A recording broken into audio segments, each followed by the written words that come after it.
Hi everyone and welcome back to my channel. If you're new here, my name is Taylor and I run a small handmade scrunchie business.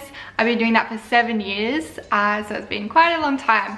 And today I'm showing you how I make my scrunchies in bulk. So I usually make between 100 and 150 scrunchies a day, especially leading up to markets. So I can make quite a few in one day, which is very beneficial to me, obviously. And I wanted to just show you how I do my way of making scrunchies. So my way of making scrunchies is a little bit different to probably the way you make scrunchies, but you might be able to still take some tips from this video because you might have the same sort of way to cut a scrunchie, like the fabric out, or like, you know, bulk cutting an elastic and all that. So you might be able to take a few tips from this video anyway, regardless of what way you make scrunchies. So today I'm going to show you just pretty much start to finish of how I do things. So first I'll start with what items I use. So I use one of these big cutting mats. This one's, I'm pretty sure, like an A2 size, so it's quite large. I also have a rotary cutter. I use this one because when I'm cutting out a lot of fabric, it doesn't make my wrist hurt. So like you put your thumb there and like slide it across. It's always important to have a sharp blade, so I'll change my blade as well because I know that one's quite blunt at the moment. Scissors, optional I suppose. I guess you kind of need them to cut the elastic though, but I don't really use scissors to cut any of my fabrics unless it's like a real thick, dense like velvet. Even this one I think will be fine with a rotary cutter. Also need new needles, so I use Super Stretch and Stretch on my sewing machine just because I can use pretty much any material with them. I don't have to keep changing my needle, which makes the process much quicker. Also, this is the sewing machine I use, which is very fast. It does 1,100 stitches per minute, so it's quite quicker than your average sewing machine. I also have quite a few bobbins already pre-wound, so at the start of the day I'll pre-wind probably 5 or 6 bobbins, maybe even more, and have them sitting aside. So when I do run out of a bobbin, I don't have to stop, like undo all this and refill a bobbin, because that can take a lot of time out of your day. And then just doing it in bulk is just so much quicker. Now to flip my scrunchies, this stick, I'll link a video down below. This stick is what I use. It is so much quicker than getting a safety pin and whatnot. So that is what I use to make my life so much easier. I cut my elastic in bulk as well. Usually I have a massive box, but for this tutorial I grabbed some of the ones that I have like already pre-wound. So I'll like uncut all those and cut them all up. Now I use fabric glue to glue this elastic together. So as you can see, this elastic is quite thick. The scrunchies that I make are wide elastic scrunchies, so that's why I have this wide elastic. And I glue them with this fabric glue. This thing just makes it easier to grab the glue and squirt it out. And then I obviously sew across the elastic as well. I don't just glue the elastic, but if I was to try and hold the elastic while trying to sew it without the glue, it's almost impossible. I've tried a couple times and it just doesn't work, and it takes so much more time. You can get all sorts of different types of fabric which have different widths. Some of these will make 2, this one in particular will make 2 scrunchies, whereas these ones will make 3 for the scrunchie dimensions that I use. That's pretty much all the equipment. And I've also got my labels. So I also hand make these. I'll link another video. I always make sure I have quite a few already pre-made, otherwise that can also be quite a long time that I'll have to spend making these. Once I like make these in bulk, it's so much quicker. So I've got usually a box at least on hand, otherwise I'll have quite a few boxes ready to go. So as I mentioned previously, it is important to have like a sharp rotary cutter. I definitely prefer rotary cutter over scissors just because it is much quicker to cut fabric, and it's also a lot more accurate. You also need one of these if you have a rotary cutter. You don't want to be trying to cut with one of these and trying to do it freehand, because it can get quite tricky and you will probably move around and it won't be any good. I usually cut my fabrics folded over quite a few times, and that's how I'll fold them as well to like store them. I'll usually fold them and store them the same way. So this one, as you can see, it's usually probably over 1 meter wide, but I folded it so many times. So it's like, yeah, so 2 folds. I just make sure it's all straight, and then I'll go along and cut where I need to cut. And I'm just cutting them into strips. So it will depend on how wide your fabric is. This is satin, so it should be around 140, 138 centimeters. Ones like just cotton, they're usually about 112. So depending on how long you make your scrunchies, how much you can get out of one strip. So once you got the strips cut, I usually do this in bulk. So I will cut anywhere between a whole box full to God knows. I'll just keep cutting until I've got everything finished. So I do everything in bulk stages. I don't just cut like 3 pieces and then sew unless I'm doing orders. If I'm actually wanting to restock or refill all my scrunchies, I will cut heaps of different strips off, put them in a pile and ready for my sewing machine. You want to make sure that your sewing machine has a needle in it that isn't blunt, so you can change your needle.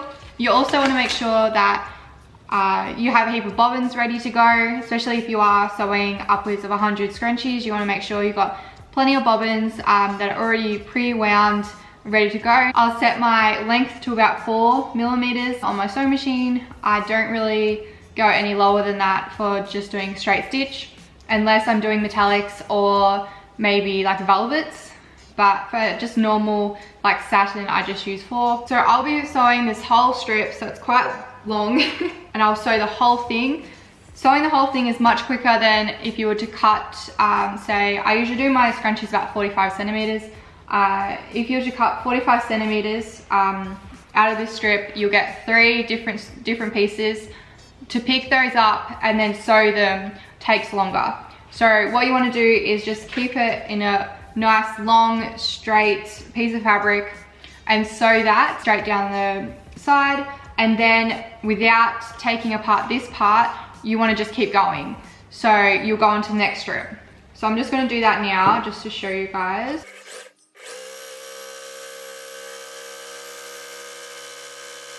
So once you finish that one, you want to go in with the next strip. After you finish sewing this strip, we're not going to like cut the thread. We're just going to leave it in a continuous sort of stream of fabric, because that just makes it much quicker.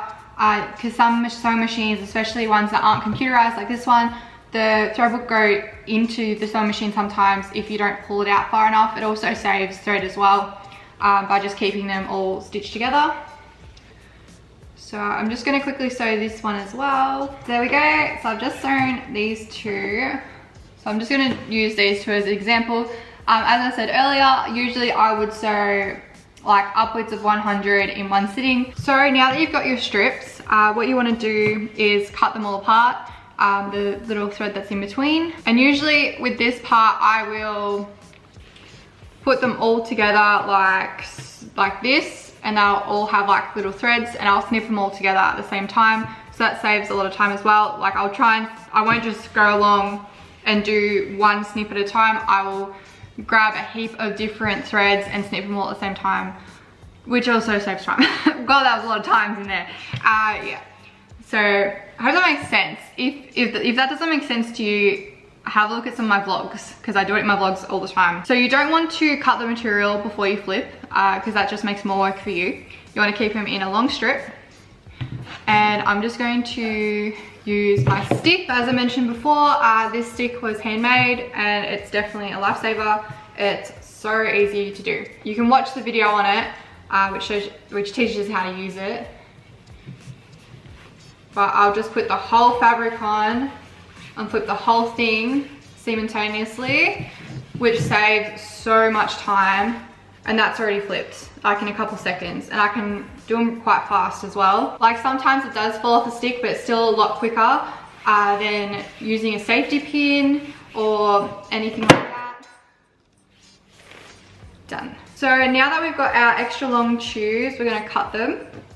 So this part I can either use my rotary cutter and my, what do you even call this, like a ruler, or I can use my scissors. I use either or both. It doesn't really faze me which one I use, but I'll usually do this part in bulk as well. So as I mentioned before, there's usually only, the 2 fabrics that I mostly use are ones that are either 112 centimeters or they're enough to make 3 scrunchies. So I'll usually put together all the fabric that's the same sort of size. So for this example, I'll be putting these 2 together. Usually I'd probably do maybe 5 tubes at a time, and I'll put them on the board. So once they're on the board, I'll make sure that they're all sort of even, and then so I'll either pick it up like in a bunch and cut it with my scissors, or for like this example, I'll just use this. So I'll just lay that down where I usually cut from, make sure nothing's caught, and I'll just slice that. So that makes a heap of tubes, and then these are the extra ones. So I've got 6 tubes from 2 pieces of fabric, and once I got all the tubes done and they're all flipped and ready to go is when I'll start doing the elastic. So I cut my elastic in bulk. I usually have a full box, but today I just brought these along with me. So you can do this for any sort of elastic that you have. Even if it's on like a spool, you'll just unwind like a heap of it and cut it at a random spot, and then you'd grab the middle part and the end part, if that makes sense. So then you'll have more to cut. I usually, with this particular elastic, I cut probably between 4 and 6 each time, just because it's so thick. It can be a little bit difficult to cut more, but when I'm using thinner elastic, I definitely cut quite a bit more than that. So next, you grab all the lengths and put them all together. So I'll probably just do 4 for this example. So if you had like one that's on a spool, you'll just like unravel it like quite a few meters, like quite a few arm lengths, cut it at the end, make sure you have the first end, the last end, put it together, hold that with one arm, then move all the elastic until you reach the middle part, put that back with the end and the start, cut the middle part, and then you've got 4 different pieces of elastic now, which should be relatively all the same sort of length. And then you can start cutting in bulk. And then you can do that more than that as well. You can go and find the middle parts of those parts and then cut them to make it, yeah, you'll be cutting a lot more, so it'll be a lot quicker. So I'll just cut these. With this particular elastic, it does like do loops and like a lot of loops, and if you don't unravel them, it definitely does make a difference because you'll be making them a lot shorter, a lot longer. So yeah, I'll just literally go along and cut all this elastic. And I usually do that maybe once a week, maybe twice a week, depending on how many scrunchies I'm making. I also normally do this like when I've got a little bit of free time, I'll just cut a bulk of elastic because I don't specifically need to be making scrunchies to do this part. Honestly, I don't really have a super fast way to do this part. I just use a safety pin and I'll pop it through. I guess you just get quicker once you do quite a few scrunchies. So I just thread the elastic.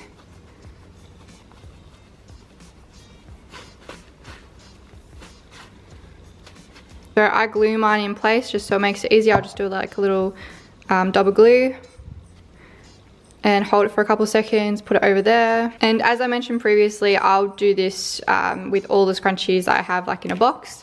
I won't just do this for a couple unless I'm doing orders. So then once I've finished making like my massive box of scrunchies, start sewing over these parts. Very similar to how we did like the tubes. I'm not gonna cut them apart each time that I do one.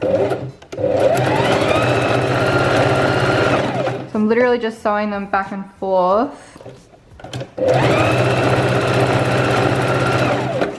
And this part's probably one of the quickest parts that I have in my scrunchie making like routine step stuff. Yeah, I can do so many scrunchies, probably like 100 in like only a couple minutes. So once that's done, so after I've cut apart the scrunchies, I'll usually cut apart the whole lot before I start doing anything else. I'll fold under one side and then put that over the other side. So I don't really have a very fast method for this part either. But I'll literally go through and do that to all of them. And I'll just sit them in a pile like that. Gets pretty high, the piles. They usually don't move very much, so they're fine. They won't like unravel or pull apart or anything until I'm ready to sew in my labels. So once I've finished doing all of the scrunchies, I will pick them up and start on the sewing machine. I always use 1mm or less of sewing across with my scrunchies. And yeah, once they're all looking like this, I'll pop the tag in and I'll just sew across. And again, I won't break apart the thread between each one. I also only ever use black thread or white thread depending on the color of the scrunchie. I don't bother changing my threads or bobbins to different certain colors. I only use black and white thread, which is so much quicker. I'll go through and do all of the scrunchies. I'll pop them all through and then I'll just cut off the strings, and that's pretty much it. So yeah, that's pretty much how I make all my scrunchies in bulk. I'll do each step and do heaps at a time. And I won't move on to the next step until I'm finished everything. Hopefully you'll be able to take some of these tips and sort of translate them to your own business model and like how you make your own scrunchies. Hopefully some of them will work for you. If you don't make them the exact same way I do, make sure to check out my scrunchie flipper and how I make my labels. I'll put little links below so you can check those out. They're on my channel. Please make sure to like this video and subscribe to my channel because it really helps me out. Let me know in the comments below how you went and if you do something different, if you have other short little hacks that help you out. Well, thank you very much for watching and I hope you have a lovely day. Bye!